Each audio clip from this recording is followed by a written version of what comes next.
नाजरीन अस्सलाम वालेकुम वरहमतुल्लाहि वबरकातुहू। दो हालतें कौन सी हैं जिनमें नमाज पढ़ना मुआफ हो जाता है?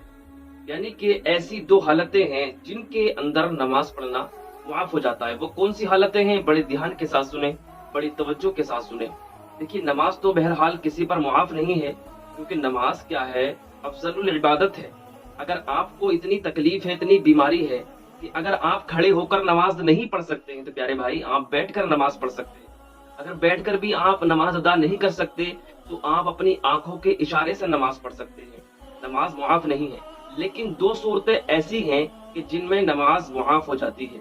वो दो सूरतें क्या है? बड़े ध्यान के साथ सुने, पूरी वीडियो को देखें, इंशाअल्लाह आपको समझ में आ जाएगा वो दो सूरतें कौन सी है। तो प्यारे भाई, अभी तक आपने हमारे चैनल को सब्सक्राइब नहीं किया तो सब्सक्राइब कर लें और बेल आइकन को प्रेस करें, ताकि आने वाली वीडियोस की नोटिफिकेशन सबसे पहले आपको मिल सके। इंशाअल्लाह अल्हम्दुलिल्लाह मैं आपके लिए बहुत ही बेहतरीन वीडियो बनाता रहूंगा, लाता रहूंगा। इंशाअल्लाह आप अपने मसले के एतबार से, आप अपने सवाल के एतबार से वीडियो बनवा सकते हैं और कमेंट के जरिए आप लिख सकते हैं। इंशाअल्लाह मैं उसी मसले पर, उसी सवाल पर आपके मुताबिक वीडियो बना दूंगा और आपको बहुत ही फायदा होने वाला है। इंशाअल्लाह बहुत ही कुछ आपको सीखने को मिलेगा अगर आपने हमारे चैनल को सब्सक्राइब कर लिया है। तो देखिए, मैं आपको बताऊं वो दो चीजें कौन सी हैं कि जिनमें नमाज मुआफ हो जाती है। वो दो हालतें कौन सी हैं?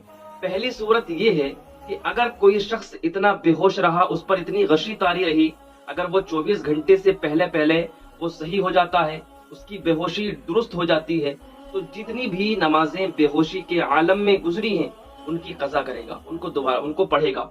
लेकिन अगर उस पर क्या है, 24 घंटे गुजर गए हैं, 24 घंटे वो बेहोश रहा है, तो अब ऐसी सूरत में उस पर नमाज क्या है, कज़ा नहीं है, उस पर नमाज क्या है, मुआफ है। उस पर अगर पूरा दिन गुजर गया बेहोशी के आलम में, तो अब ऐसी सूरत में नमाज मुआफ है, वो नमाज नहीं पढ़ेगा। और दूसरी सूरत कौन सी है? दूसरी सूरत ये है कि अगर कोई औरत क्या है, उसको महीना आता है, माहवारी खून आता है, हैज आता है, तो अब ऐसी सूरत में उस पर नमाज मुआफ है।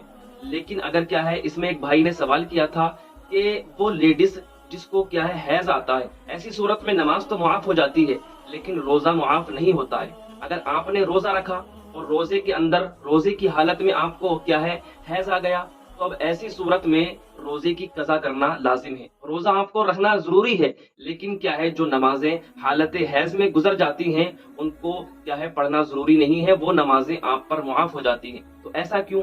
रोजा रखना भी फर्ज है, नमाज पढ़ना भी फर्ज है, लेकिन नमाज क्या है, मुआफ क्यों हो रही है और रोजा मुआफ क्यों नहीं हो रहा है? तो देखिए, इसका प्यारा जवाब ये है भाई, क्योंकि रोजे जो होते हैं, रमजान के रोजे ये साल में एक बार आते हैं, साल में एक ही बार बंदे को रखने पड़ते हैं, जो फर्ज रोजे हैं, ठीक है। लेकिन जो नमाज है वो दिन में 5 मरतबा है, दिन में 5 वक्त की नमाज होती है।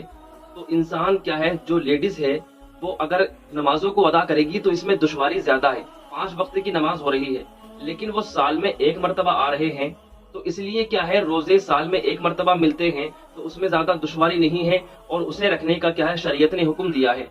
ये नमाज अगर पढ़ती रहेगी दिन में 5 मरतबा, तो इसमें क्या है, उसे दुश्वारी ज्यादा होगी। इसलिए शरीयत मुताहरा ने उस पर नमाज को क्या है, मुआफ कर दिया है और रोजों को क्या है, उसकी कज़ा करना जरूरी कर दिया है। कि अगर हालत रोजा में, रोजे की हालत में अगर आपको माहवारी आता है, महीना आता है, तो ऐसी सूरत में उन रोजों की कज़ा करना जरूरी है। तो ये मसला क्या है, ये दो सूरतें थी जो मैंने आपके सामने रखी। इन दो सूरतों में क्या है, नमाज मुआफ हो जाती है, नमाज क्या है, बंदे पर माफ कर दी जाती है। तो ये दो सूरतें आपके इंशाअल्लाह समझ में आ गई होंगी। अल्लाह पाक परवरदिगार आलम की बारगाह में दुआ है, अल्लाह पाक हम सबको क्या है, हम सब की परेशानियों को दूर अता फरमाए। और जो हमारे इस्लामी भाई वीडियो देख रहे हैं, जो इस्लामी बहनें वीडियो देख रही हैं, अल्लाह पाक सबकी परेशानियों को दूर अता फरमाए, सबके कारोबार में बरकतें अता फरमाए। अस्सलामु अलैकुम वरहमतुल्लाहि वबरकातुहू। मिलते हैं नेक्स्ट वीडियो में, तब तक के लिए अपना ख्याल रखें।